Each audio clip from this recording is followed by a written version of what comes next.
What is going on, Movie Meals? Hope you're all doing well out there. This is going to be a quick review for Halloween Kills. But before I get into that review, shout out to our Patreon members. Thank you guys so much for supporting us as always. And our Patreon page and merch page is all linked down below. Plus, our letterbox links as well are down below on top of that. So check us out on all of those platforms. And thank you guys so much for your constant support. So Halloween Kills taking place immediately right after the Halloween movie, 2018's Halloween.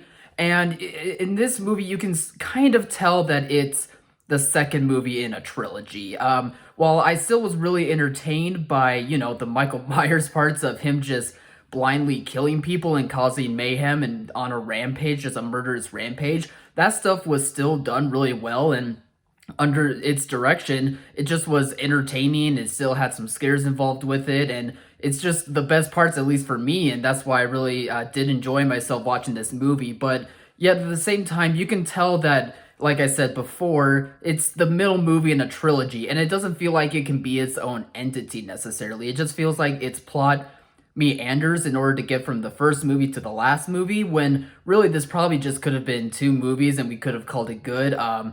To begin with, but it just meanders along with its plot. It doesn't really have anywhere to go. I'm sure if you watch this back to back to back once the third movie comes out next year, then it probably could be a better watch, but just on its own, and it's a bit underwhelming, I feel like. And it also lacks a sort of energy because Laurie Strode, who's played, of course, by Jamie Lee Curtis, she kind of takes a backseat in this movie while a lot of supporting characters take up the reins of the movie. And with Laurie Strode, that character, she just brought such a great energy from the first movie that we really enjoyed as she was going up against Michael. But here, due to the events of the first movie, I'm saying the first movie, the last movie, she is not able to do that much. She's kind of being held back because of circumstances within the plot, and it really just sort of drags because we don't get to focus on her anymore.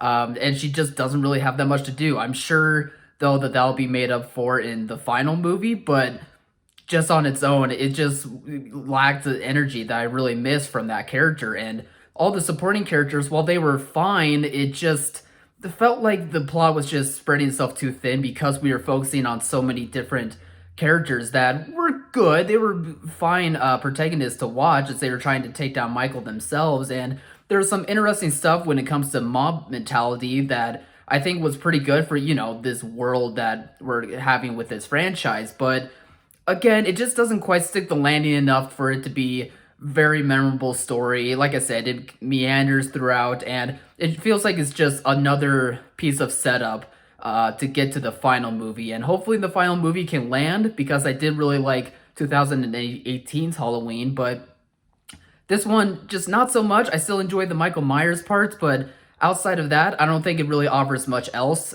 other than setup for the big finale. So there you have it. Maybe you guys have different thoughts or maybe the same thoughts. Please comment below. Let us know. Be sure to like, subscribe, share this channel. We really appreciate it. And once again, thank you to the Patreon members for your support, and we'll see you guys later.